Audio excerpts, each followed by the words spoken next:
अस्सलामुअलैकुम फ्रेंड्स, मैं हूं आपका होस्ट खावत अली। आप देख रहे हैं खावत Ali TV YouTube channel. Friends, आज की वीडियो में बात करेंगे सऊदी अरब के हवाले से। सऊदी अरब में गैर मुल्की जो मौजूद हैं या सऊदी अरब से छुट्टी पर आए हुए हैं, उनके लिए सऊदी हुकूमत की तरफ से बड़ी खुशखबरी है। वो लोग इस वीडियो को शुरू से लेकर एंड तक देख लें। चैनल पर न्यू है तो चैनल को सब्सक्राइब कर लें और साथ में बेल आइकन पर लाजमी क्लिक करें ताकि जब भी मैं नई वीडियो अपलोड करूं सबसे पहले आप दोस्तों को मिले, आप दोस्त बड़ी आसानी से देख पाएँ।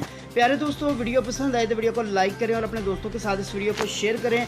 फ्रेंड्स, जो लोग सऊदी अरब से छुट्टी पर आए हुए हैं या सऊदी अरब के अंदर मौजूद हैं, जिनके इकामे ख़त्म हो चुके हैं, उनके लिए सऊदी हुकूमत की तरफ से 1 माह के लिए उनका जो इकामा है उसको अपडेट किया गया है, तजदीद किया गया है। 30 नवंबर तक तमाम लोगों के इकामे, जो लोग छुट्टी पर आए हुए हैं, उनकी री एंट्री छुट्टी वगैरह, जो री एंट्री वीज़ा है, इकामा है, उसको 30 नवंबर तक एक्सटेंड कर दिया गया है, यानी कि तजदीद कर दिया गया है। आपको परेशान होने की ज़रूरत नहीं है। काफ़ी लोग छुट्टी पर आए हुए हैं, परेशान हैं, जिनके इकामे ख़त्म हो चुके हैं, उसकी इकामे की डेट जो है वो बढ़ चुकी है।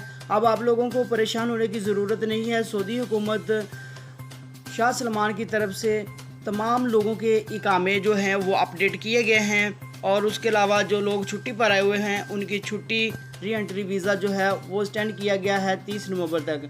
फ्रेंड्स, ये थी आज की वीडियो। उम्मीद करता हूँ आज की वीडियो आप दोस्तों को पसंद है। वीडियो पसंद है, वीडियो को लाइक करें और अपने दोस्तों के साथ इस वीडियो को शेयर करें।